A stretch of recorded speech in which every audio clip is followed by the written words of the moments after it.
नमस्कार, न्यूज 21 देख रहे हैं आप और मैं हूं आपके साथ अखिल। उत्तर प्रदेश की बड़ी खबरों में बात करेंगे। बहुजन समाज पार्टी ने अपने संस्थापक काशीराम के परिनिर्वाण दिवस पर विशाल शक्ति प्रदर्शन किया। प्रदेश ही नहीं बल्कि कई राज्यों से आए बसपा समर्थकों ने नीले झंडों के साथ राजधानी की सड़कों पर जमावड़ा कर दिया। रमाबाई स्थल और काशीराम स्मारक परिसर में 5 लाख से अधिक कार्यकर्ताओं की भीड़ उमड़ी। विधानसभा चुनाव से पहले बसपा ने इस आयोजन के जरिए अपनी राजनीतिक ताकत का संदेश दिया।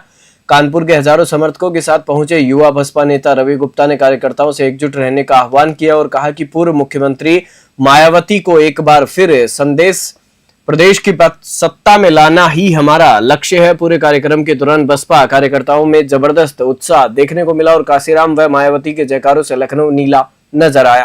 कानपुर से विशाल सैनी की रिपोर्ट।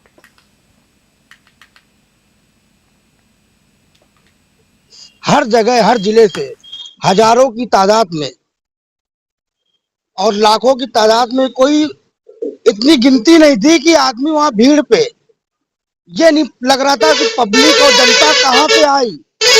और बहन जी ने अपने जमीनी स्तर से हर एक कार्यकर्ता, हर एक मंडल के पदाधिकारी को अपने वोट को मजबूत करने के लिए हर पदाधिकारी को काम सौंपा है। और हमारी 2027 में बहुजन समाज पार्टी की पूर्ण बहुमत से सरकार यूपी में बनने वाली है। पेलानी तहसील क्षेत्र के ग्राम पंचायत खपटीहा कला स्थित परमहंस सिंजस सूरदास इंटर कॉलेज के खेल मैदान में 3 दिवसीय क्षेत्रीय खेलकूद प्रतियोगिता का शुभारंभ हुआ। जल शक्ति राज्य मंत्री रामकृष्ण निषाद ने पूजा अर्चना कर प्रतियोगिता की हरी झंडी दिखाकर शुरुआत की। इस अवसर पर खिलाड़ियों और ग्रामीणों में उत्साह देखने को मिला। आपको बता दें कि कार्यक्रम में नीरज सिंह विद्यालय के प्रबंधक हरिवजन गुप्ता, खेल शिक्षक ज्ञानचंद, प्रधानाध्यापक महेंद्र कुमार वर्मा सहित विद्यालय का पूरा स्टाफ मौजूद रहा। मंत्री निषाद ने कहा कि खेल युवाओं में अनुशासन और टीम भावना विकसित करते हैं। उन्होंने प्रतिभागी खिलाड़ियों को प्रोत्साहित करते हुए कहा कि खेलकूद के माध्यम से न केवल स्वास्थ्य सुधरता है बल्कि राष्ट्र निर्माण में भी योगदान होता है। प्रतियोगिता में आसपास के कई विद्यालयों की टीमें हिस्सा ले रही हैं। बांदा से विनोद सिंह की खास रिपोर्ट। जिले के श्रीनगर थाना क्षेत्र में कानपुर सागर हाईवे पर एक भीषण सड़क हादसा हुआ। केमाहा के पास तेज रफ्तार ट्रक ने 3 पहिया लोडर को जोरदार टक्कर मार दी। टक्कर इतनी भयानक थी कि लोडर सड़क किनारे पलट गया और उसमें सवार 2 लोग गंभीर रूप से घायल हो गए। हादसे के बाद ट्रक चालक वाहन सहित मौके से फरार हो गया। पूरा हादसा पास लगे सीसीटीवी कैमरे में कैद हो गया, जिसके आधार पर पुलिस ने जांच शुरू कर दी है। स्थानीय लोगों की मदद से घायलों को तत्काल अस्पताल पहुंचाया गया, जहां उनकी हालत नाजुक बताई जा रही है। पुलिस ने ट्रक की पहचान के लिए आसपास के टोल प्लाजा और सीसीटीवी फुटेज खंगालना शुरू कर दिया है। महोबा से इफ्तिखार अली की रिपोर्ट। पुलिस ने एसएसपी श्याम नारायण सिंह के निर्देशन में नशे के खिलाफ बड़ी कार्रवाई करते हुए जनपद के विभिन्न थानों से जब्त मादक पदार्थों का निस्तारण किया। करीब 4 करोड़ 13 लाख रुपए मूल्य के नशीले पदार्थों को मेडिकल कॉलेज स्थित इनसी नरेटर में कोर्ट के आदेशानुसार भारी सुरक्षा व्यवस्था के बीच जलाकर नष्ट किया गया। आपको बता दें कि इस कार्रवाई के दौरान ASP Rajkumar Singh, CMS S Chandra सहित कई पुलिस अधिकारी व कर्मी मौजूद रहे और पूरी प्रक्रिया की निगरानी की। पुलिस का कहना है कि यह कदम नशे के अवैध व्यापार पर रोक लगाने की दिशा में महत्वपूर्ण है। एएसपी श्याम नारायण सिंह ने बताया कि जिले में नशे के खिलाफ सख्त मुहिम चल रही है और भविष्य में भी ऐसे अभियान लगातार जारी रहेंगे। मादक पदार्थों के अवैध कारोबार में लिप्त लोगों के खिलाफ कठोर कानूनी कार्रवाई की जाएगी। एटा से राज अली की रिपोर्ट। देखिए, माननीय न्यायालय के आदेश से जो है हमारी ड्रग डिस्पोजल कमेटी के द्वारा कुल मिलाकर के लगभग 95 केजी मादक पदार्थ हैं, जिसमें गांजा, नफी और डायजा पाम, जितने भी नशीले पदार्थ हैं, और जिनकी कीमत लगभग 4 करोड़ 14 लाख के करीब जो है। प्रतापगढ़ में मुख्य विकास अधिकारी डॉक्टर दिव्या मिश्रा ने विकास भवन सभागार में आयोजित प्रेस वार्ता के दौरान कहा कि उत्तर प्रदेश प्रधानमंत्री नरेंद्र मोदी की विकसित भारत 2047 की परिकल्पना को साकार करने में अग्रणी भूमिका निभा रहा है। उन्होंने बताया कि साल 2017 से 2025 के बीच राज्य में सुरक्षा, सुशासन और विकास की मजबूत नींव रखी गई है और इसी आधार पर अब 2047 तक उत्तर प्रदेश को भारत का सबसे विकसित राज्य बनाने का लक्ष्य तय किया गया है। डॉक्टर मिश्रा ने कहा कि विकसित उत्तर प्रदेश 2047 की कार्य योजना विशेषज्ञों के परामर्श और जन भागीदारी से तैयार की जा रही है। इस योजना में कृषि, उद्योग, IT, पर्यटन, स्वास्थ्य, शिक्षा, समाज कल्याण, परिवहन, शहरी एवं ग्रामीण विकास जैसे 12 प्रमुख क्षेत्रों पर विशेष ध्यान केंद्रित किया जाएगा। प्रतापगढ़ से गणेश राय की रिपोर्ट। विकसित उत्तर प्रदेश 2047 तक हमें बनाना है एक सशक्त, समृद्ध और आत्मनिर्भर उत्तर प्रदेश। ये एक सरकार की पहल है जिसमें कुल 12 सेक्टर्स हैं, जिसमें शिक्षा, स्वास्थ्य, पर्यटन, अवस्थापना, पशुधन और ऐसे करके औद्योगिक और सारे सेक्टर्स पर फोकस किया जा रहा है। मुद्दा ये है कि इसमें नागरिकों को अपना फीडबैक देना है। हमारे भारत में, हमारे उत्तर प्रदेश में अब तक जो भी विकास के कार्य हुए हैं, उनका सीधा प्रभाव हमारे जनमानस पे पड़ता है। इस प्रभाव को वो कैसे परसीव कर रहे हैं, आगे वो उत्तर प्रदेश को 2047 तक विकसित होने में जो चुनौतियां देख रहे हैं, वो अपने विचार हमसे साझा करें, ताकि हमारी जो 2047 तक विकसित होने की परिकल्पना है, इसको ससमय साकार किया जा सके।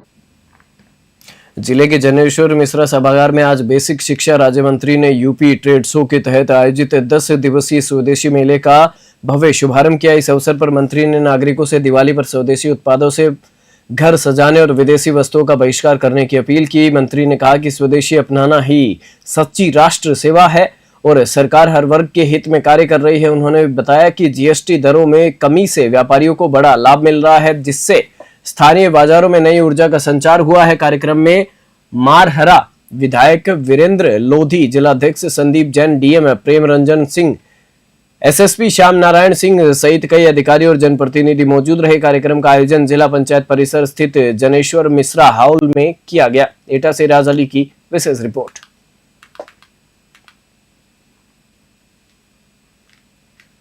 जनपद एटा में ट्रेड शो का शुभारंभ किया गया है। आज से 10 दिन तक ये ट्रेड शो चलेगा और प्रदेश भर में हर एक जनपद में आज से इस ट्रेड शो का शुभारंभ किया गया है, जिसके माध्यम से हम सब लोग हर एक जनपद में जो भी उद्योग किए जा रहे हैं ODOP के माध्यम से और जो भी MSME के माध्यम से छोटे छोटे जो नए उद्योग पनप रहे हैं और आज नई ऊंचाइयों तक जा रहे हैं, उसको एक मंच दे सकेंगे।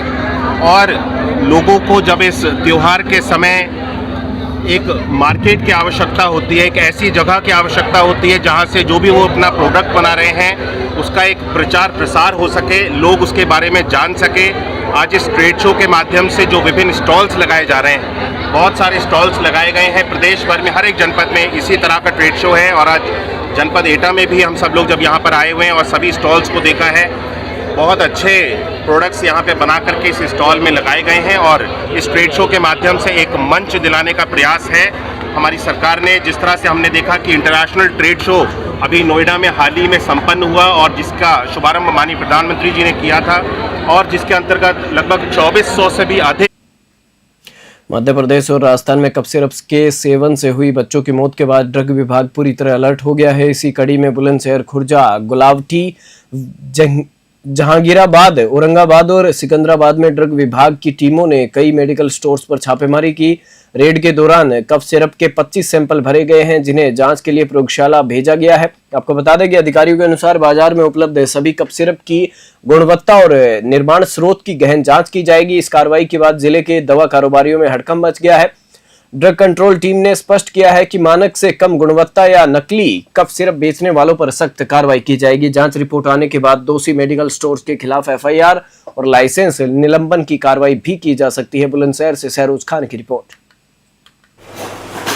कफ सिरप को लेकर ड्रग विभाग द्वारा छापेमारी की जा रही है। अब तक कितनी सैंपलिंग की गई है और क्या क्या कार्रवाई अभी अमल में लाई गई है? इस शासन द्वारा दिनांक 6 तारीख को आदेश आया था कि जनपद में लगभग जितने भी मेडिकल स्टोर है उसमें चेक किया जाए, अधिकतम मेडिकल स्टोरों को चेक किया जाए, वहाँ से नमूना लिया जाए। उसको देखते हुए आज दिनांक तक 3 दिन में 25 सैंपल लिए गए हैं। सैंपल बुलंदशहर से लिया गया है, गुलावटी, शिवाली, शिकारपुर इत्यादि जगहों से सैंपल लिया गया है और जिला अस्पताल से भी सैंपल लिए गए। ठीक। कौन कौन से सिरप के सैंपल लिए गए हैं यहाँ पर? ज़्यादातर कफ सिरप के ही सैंपल है, जो कि घटना हुई है कफ सिरप से ही रिलेटेड है।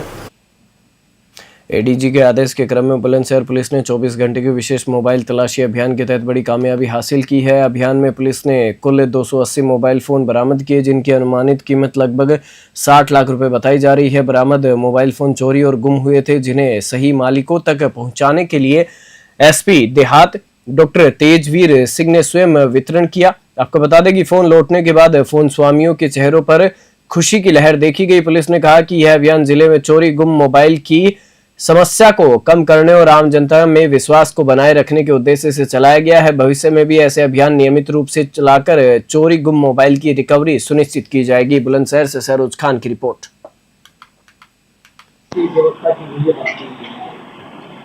श्रीमान एडीजी जोन मेरठ एवं डीआईजी रेंज मेरठ महोदय के आदेश के क्रम में एसएसपी बुलंदशहर सर के द्वारा ऑनलाइन पोर्टल CEIR पर दर्ज ऐसे फोन जो गुम हो गए थे या खो गए थे की बरामदगी के लिए दिनांक 8 अक्टूबर को 24 घंटे का एक विशेष अभियान जनपद बुलंदशहर पुलिस के द्वारा चलाया गया था।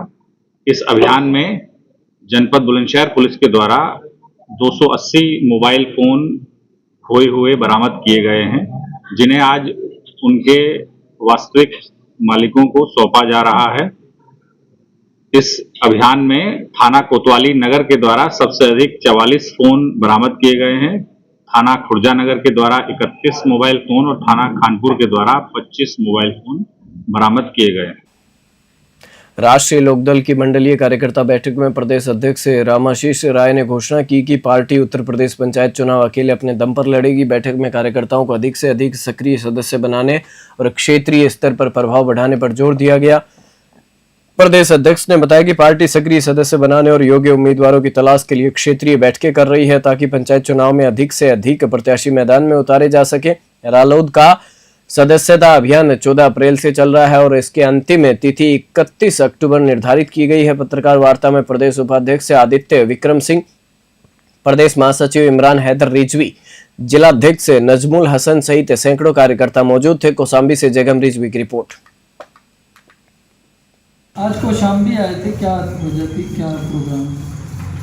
राष्ट्रीय लोकदल पूरे उत्तर प्रदेश में आगामी पंचायत चुनाव को अकेले लड़ने का फैसला किया है। इसी दृष्टि से हम लोग क्षेत्रीय लेवल पर बैठ के आयोजित कर रहे हैं, मंडल लेवल पर बैठ के आयोजित कर रहे हैं। उसी क्रम में आज कौशाम्बी जनपद में पूरे प्रयाग क्षेत्र की बैठक का आयोजन किया गया था, जिसमें हम लोग पंचायत चुनाव पर चर्चा किए। पंचायत चुनाव के लिए उम्मीदवारों के चयन और अच्छे योग्य उम्मीदवारों की तलाश हम लोग करेंगे और ज़्यादा से ज़्यादा क्षेत्रों में अपने उम्मीदवार उतारने का कार्य करेंगे। दूसरा, हम लोग सदस्यता अभियान प्रारंभ किए हुए हैं, जिसकी आखिरी तिथि 31 अक्टूबर है। 14 अप्रैल डॉक्टर भीमराव अम्बेडकर की जयंती से 31 अक्टूबर सरदार पटेल जी की जयंती तक पूरे प्रदेश में हमारा सदस्यता अभियान चल रहा है। उसकी समीक्षा हम लोगों ने किया और आगामी 31 अक्टूबर तक ज़्यादा से ज़्यादा लोगों को पार्टी से जोड़ने की दृष्टि से ये आज हम लोगों ने बैठक किया है। क्या 2027 का चुनाव भी अकेले पार्टी लड़ेगी? नहीं, 2027 में हम एनडीए के साथ हैं, एनडीए को मजबूत करेंगे और हमारे संगठन की मजबूती एनडीए की मजबूती देगी। राष्ट्रीय लोकदल मजबूत होगा तो एनडीए मजबूत होगा। समाजवादी पार्टी के जिला कार्यालय को लेकर विवाद में नया मोड़ आया है। कोर्ट ने समाजवादी पार्टी जिला कार्यालय को खाली करने की 11 अक्टूबर की तारीख पर स्टे दे दिया है। सपा जिला अध्यक्ष ने बताया कि पार्टी का शीर्ष नेतृत्व इस मामले को लेकर कोर्ट गया था, जिसके बाद कोर्ट ने कार्यवाही स्थगित कर दी। उन्होंने कहा कि यह फैसला पार्टी की एकता की जीत है और संगठन के लिए सकारात्मक परिणाम लेकर आया है। मामले की अगली सुनवाई जल्द होगी और तब कोर्ट नए आदेश जारी कर सकता है। इस स्टे के बाद पार्टी कार्यकर्ताओं में उत्साह देखने को मिला। सपा कार्यालय में फिलहाल कोई खाली करने की कार्रवाई नहीं की जाएगी। सपा नेताओं का कहना है कि यह निर्णय पार्टी की संगठनिक मजबूती और अनुशासन बनाए रखने में मदद करेगा और सभी विवादों का न्यायपूर्ण समाधान सुनिश्चित करेगा। मुरादाबाद से ब्यूरो रिपोर्ट। अध्यक्ष जी, बड़ी राहत आज न्यायालय से मिली है, आपको क्या कुछ कहेंगे जिला कार्यालय के प्रोग्राम पे?